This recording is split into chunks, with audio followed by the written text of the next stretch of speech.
sore Bu. Selamat sore adik. Ya, maaf mengganggu waktunya Bu. Tidak apa-apa. Ini dari mahasiswa STKI Berjurula mau acara kepada Ibu untuk salah satu tugas mata kuliah. Mata kuliah ini namanya mata kuliah Pendidikan Usaha untuk semester 5. Jadi di sini kami itu disuruh untuk mewawancarai pedagang. Nanti hasil wawancara itu adalah dalam bentuk video yang akan kami kirimkan di YouTube kami masing-masing. Iya. Kalau Ibu tidak keberatan, boleh kami wawancara tentang barang-barang yang Ibu jual sekarang. Boleh. Oke. Jadi yang pertama Bu, di sini ada beberapa pertanyaan yang saya buat. Yang pertama itu, kalau boleh tahu Ibu sudah jualan sejak tahun berapa atau sudah berapa lama Ibu berjualan?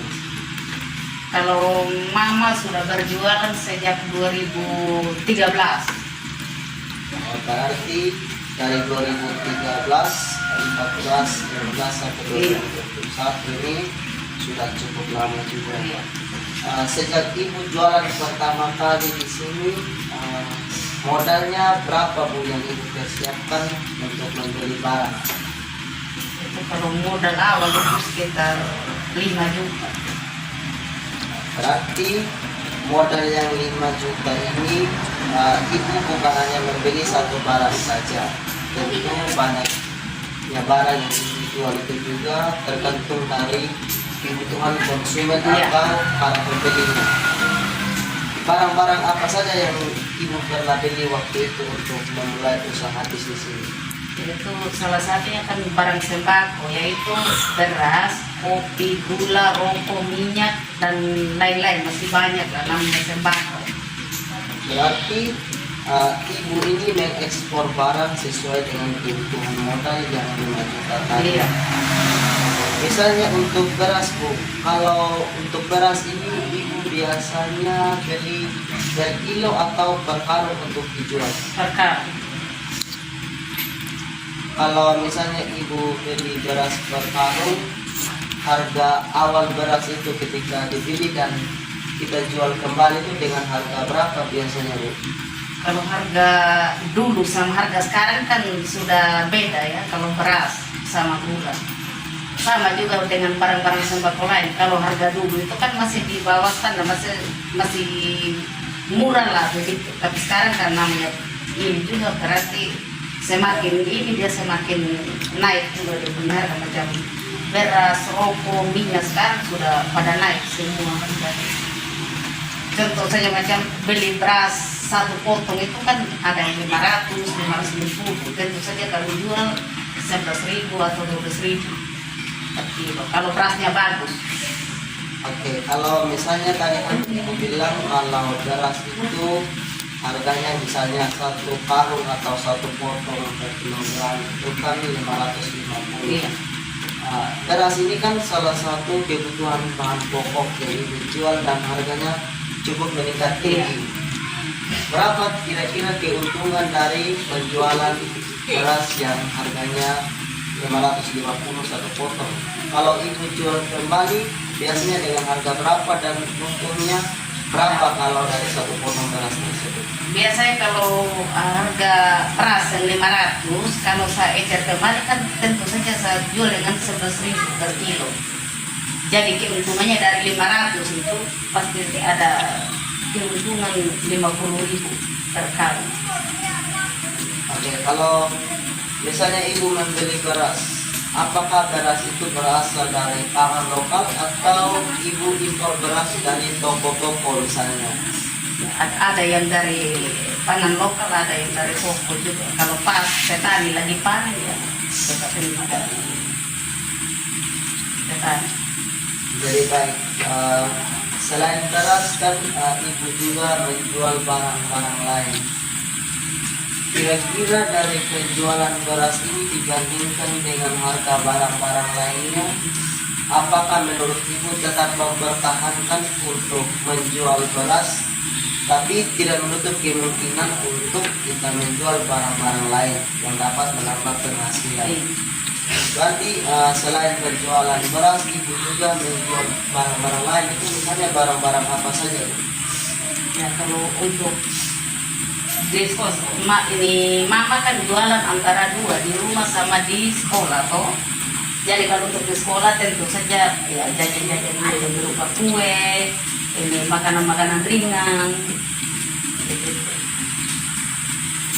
Ya, tadi berdasarkan informasi yang mama berikan kepada saya, kalau misalnya tempat penjualan dengan waktunya itu ada dua. Yang pertama jualan di rumah dengan di sekolah.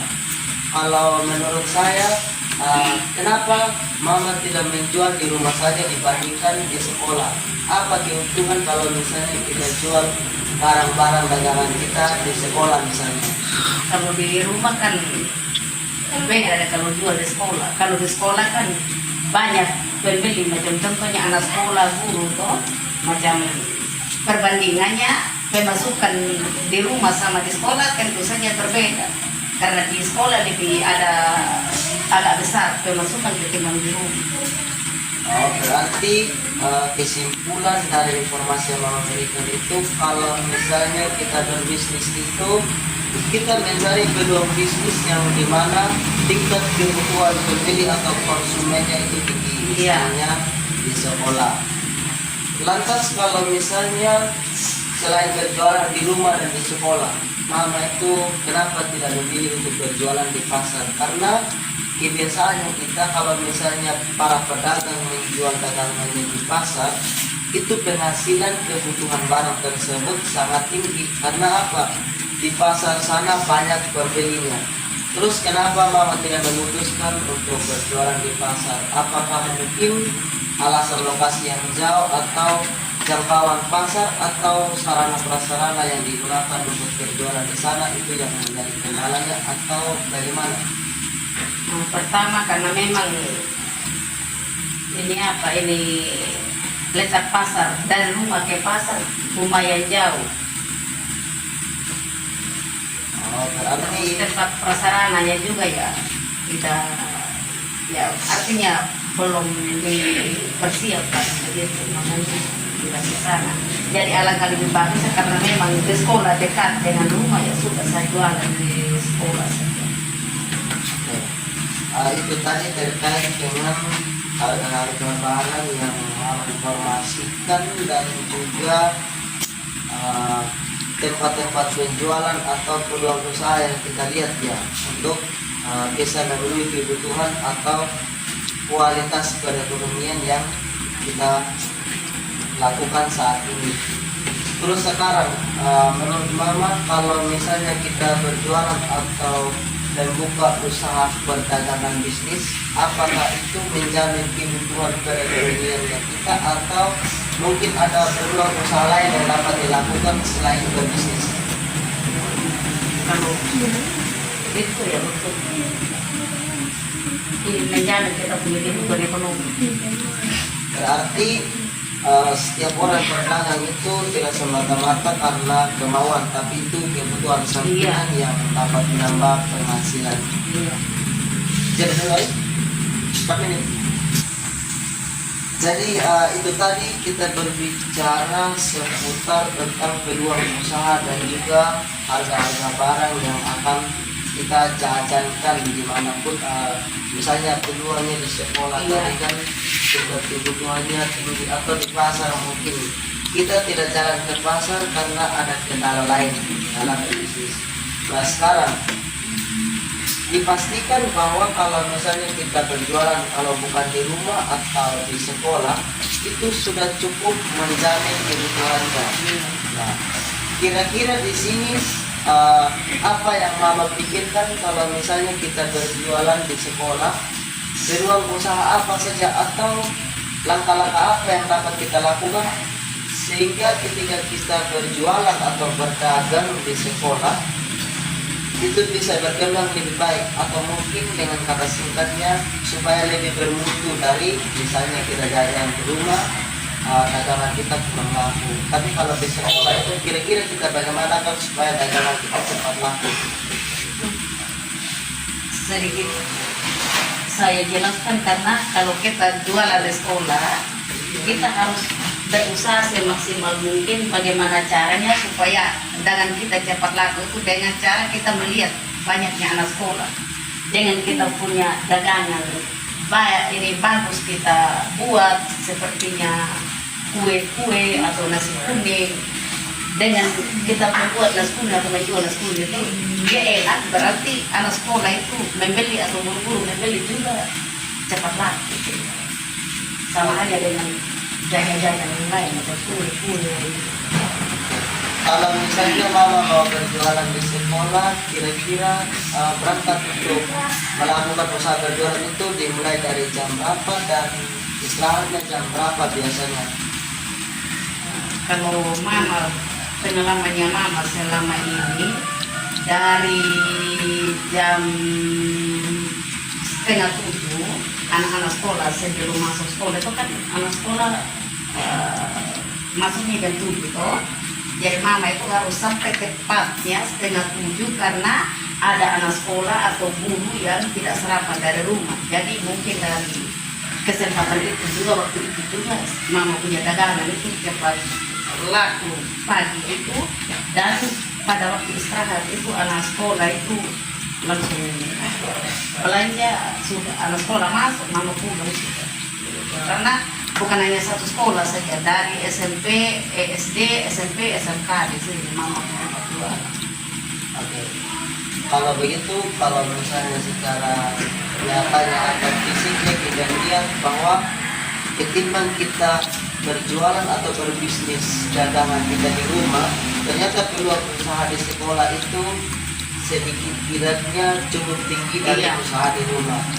Biasanya kalau mama prediksi atau mama hitung, kira-kira berapa keuntungan yang kita peroleh kalau misalnya kita berdagang di sekolah dalam 1 minggu misalnya? Ya, baik. Kalau menurut mama, contoh saja, dalam 1 minggu mama itu berjualan di sekolah, contoh saja ya, pengeluaran itu waktu kalau mama belanja itu 150 itu pengeluaran waktu membeli barang. Setelah diolah, nanti sebentar pulang setelah jualan laku semua bisa mama dalam 1 hari itu saya bisa mama itu ya kurang lebih 100 lah. 100 itu paling minim sudah. Tapi kalau memang biar habis kita 300. Jadi ada perbedaan banyak antara jualan di rumah sama jualan di sekolah. Memang jualan di sekolah itu lebih menguntungkan karena banyak konsumen itu. Oke. Berarti dari sekian penjelasan yang mama berikan atau informasi yang telah saya kaji tadi, ternyata kalau misalnya yang pertama di sini ketika kita berbisnis, modal awal yang kita butuhkan itu tidak selamanya cukup banyak. Iya.